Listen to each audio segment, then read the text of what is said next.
The time is now. The time is now. Louder. The time is now. Woo!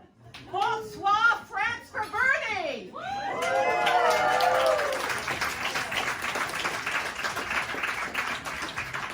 I'm Penny, and I want to wish a warm welcome, especially to Larry Sanders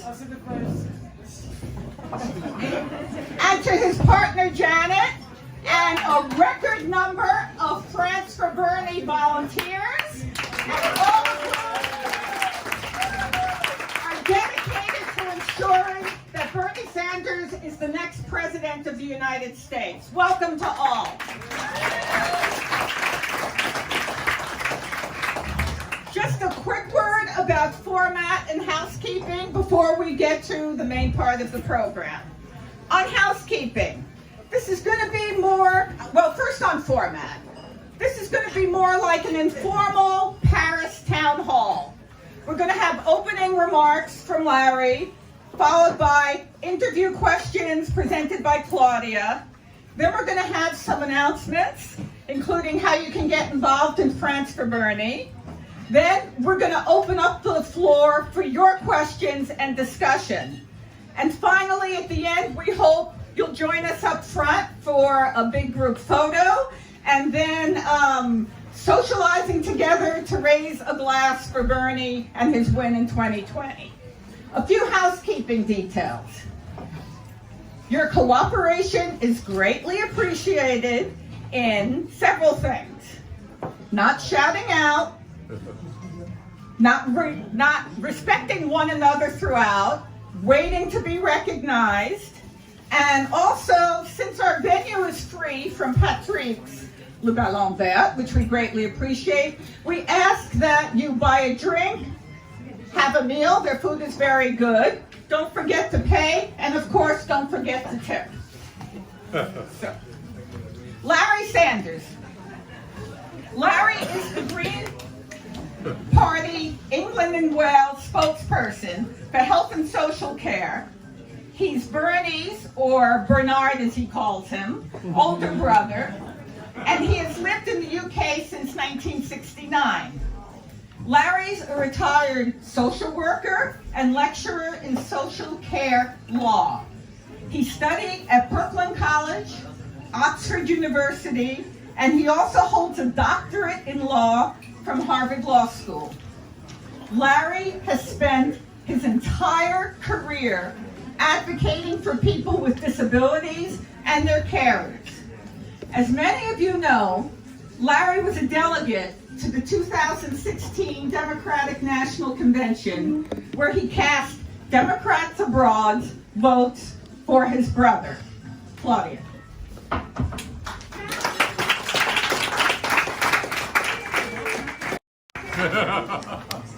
Oh, God.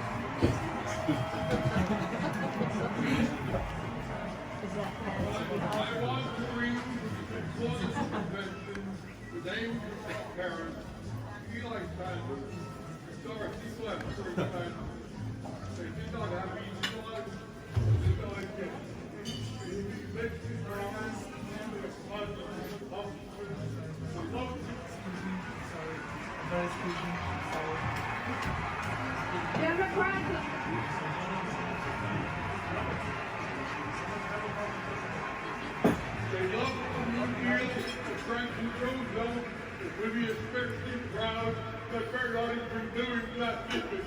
Since with enormous pride, I cast 5 votes for Bernie Sanders.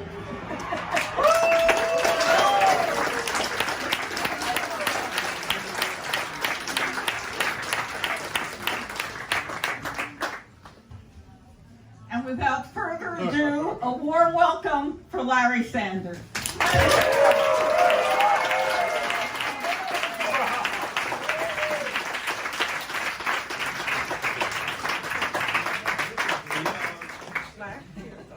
Thank you very much. Well, thank you all. I'll probably cry again. I spent the day before that vowing to myself how I wasn't going to cry, and then when I opened my mouth, the tears came before the words. It is really very good to be here. This is a really important election. Most of what I'm going to say everybody here knows, but it is an astonishingly difficult and I think frightening time in human history.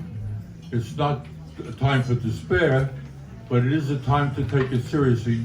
I was interviewed on a couple of French programs today, and they were very nice journalists and asked fair questions and the rest of it.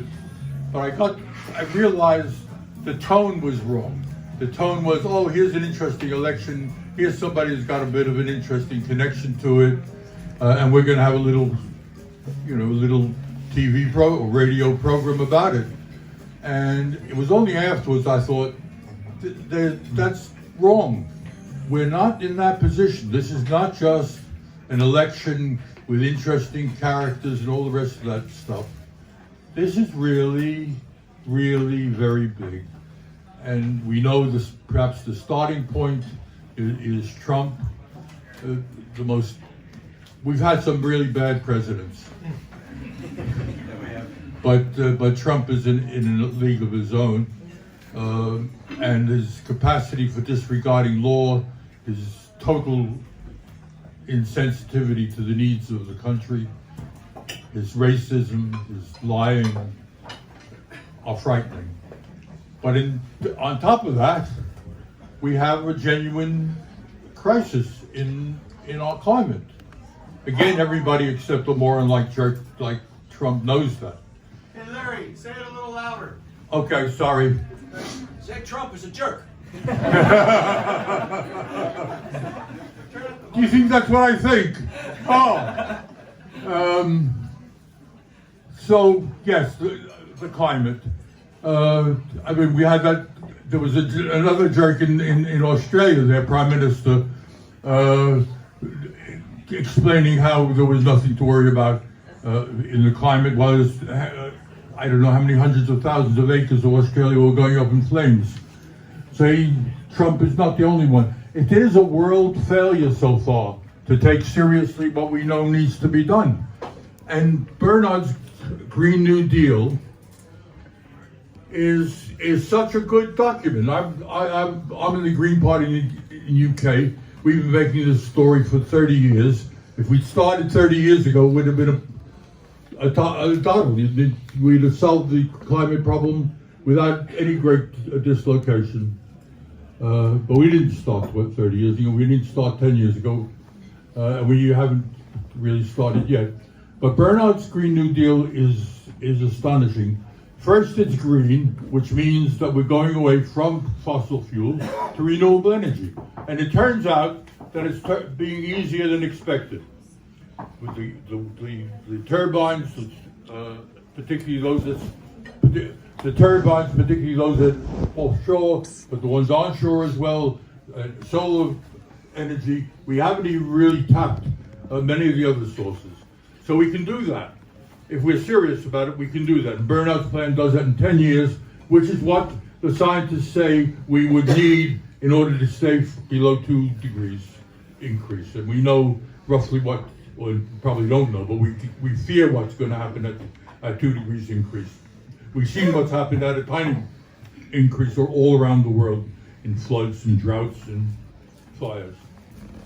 The New Deal, though, is also there. And it's not just a new deal, it's a new deal as in Franklin Roosevelt. It's a use of the full power of the government to make the changes that need to be made. And without this bullshit worry about where's the money going to come from. Okay, so the planet is going down the tubes, but how are you going to pay for it? So, that's the level. Yes, I was I'm on television all the time. I was on a morning television program in the UK yesterday morning, and one of the people there, a journalist, came up with exactly that point. No, we can't afford it, she said. Anyhow, it's not just that the plan puts the money in. The plan says that we go ahead and do it. And what we do is not only transform the energy supply, but we protect and more than protect the people who are going to be damaged by the loss of their incomes, by the loss of their jobs. There will be enormous dislocation. This is not a small business that we're dealing with. This is very big. And you'll start with coal miners and oil rig workers and then move on to people who drive, which is going to be affected for a living. So if you don't pay attention to those people's needs, two things happen. First of all, it's wrong. There's no reason in the world why those people should suffer. They didn't make money out of it. They didn't make the decisions. They're just trying to make a living. And the second thing that you have to know is it can't work. If you don't bring your whole population with you, well, in France, people will know better than I what happened when Macron tried to put the money on fuel, and he had the response. And at first he was saying, oh no, we're doing the right thing. Of course, we're environmentalists. And then people said, yeah, you're worried about the end of the world, we're worried about the end of the month. And if you don't worry about the end of the month as well as the end of the world will be the result. So Bernard is probably the only major politician in the world that I've followed, and as a Green Party person, I have been following this stuff for a long time, that meets the need of the world and not the needs of his next fucking election.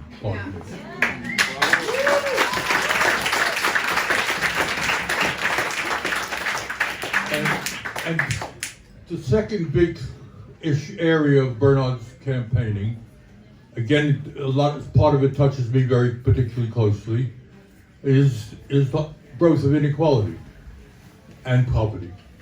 And we know, and I 10 years ago I saw in a book a friend had written most astonishing graphs, and I hadn't grasped it. Bernard had grasped it long before, but I hadn't. The gap between the rich and the poor in income and in wealth has grown since the mid-70s, more than 40 years of disparity. And we didn't start off in America or England or any place else as great egalitarian states. There were huge gaps, but things had gotten better between the end of the war and the mid-70s, 30 years of relative prosperity for many people, and that came to a halt. And year in and year out, with blips, of course, you've got the same pattern establishing itself. What was the point of it? The point was very simple.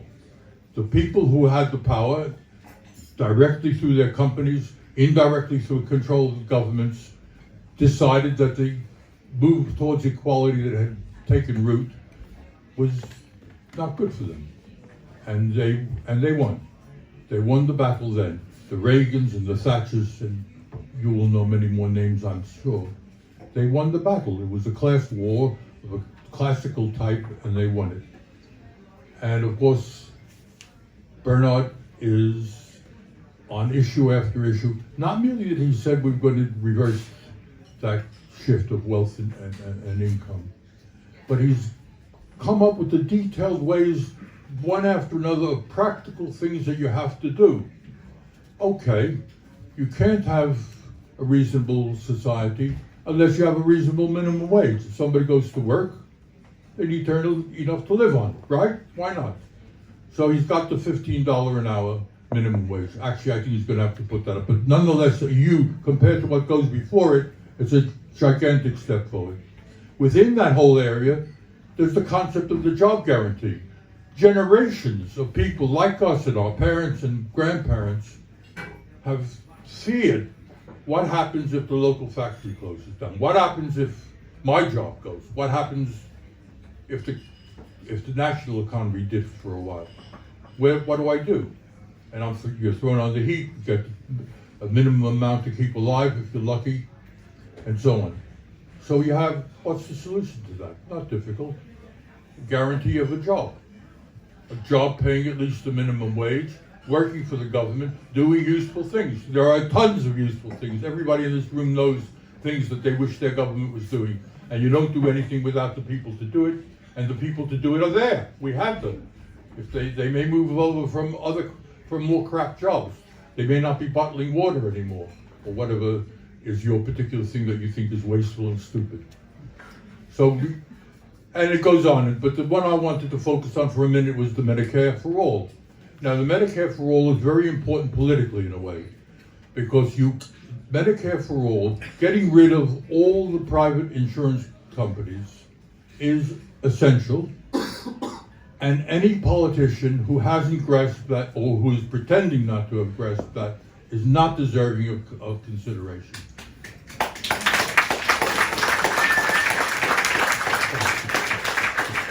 And the background to that is, there is, every year in the United States, the insurance company bureaucracies that they require, both in their own employers and in the medical establishments and the hospitals and whatnot, cost an additional excess $600 billion. Can you imagine what that would mean for a healthcare system?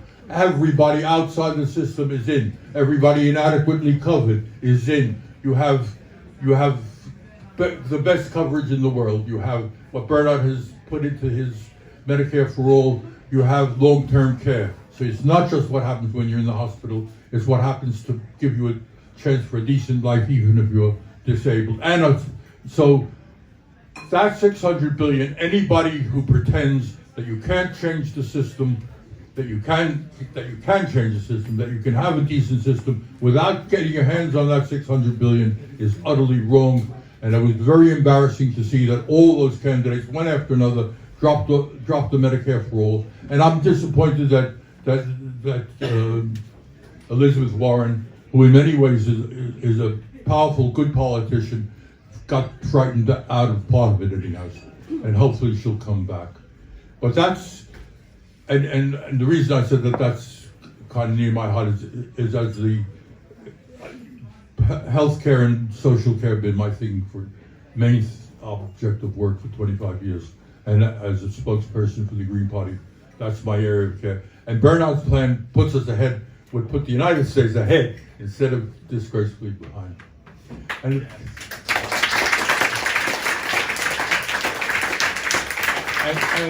that's the final thing I'm going to mention is the thing that hangs over everybody who's got any brains, is war and peace. And we, without pretending that I know anything about each of the hotspots in the world, we all know that there's a lot of stuff happening, and we all know that they're made worse by having this thin-skinned, self-obsessed moron in the White House. And a good person, Bernard in the White House, is not going to solve these problems, but at least we have a chance to get out of it without massive war. And we have had, the United States has been a prime example of excess intervention in the rest of the world. Bernard is, I think, the only one of the politicians who has said it.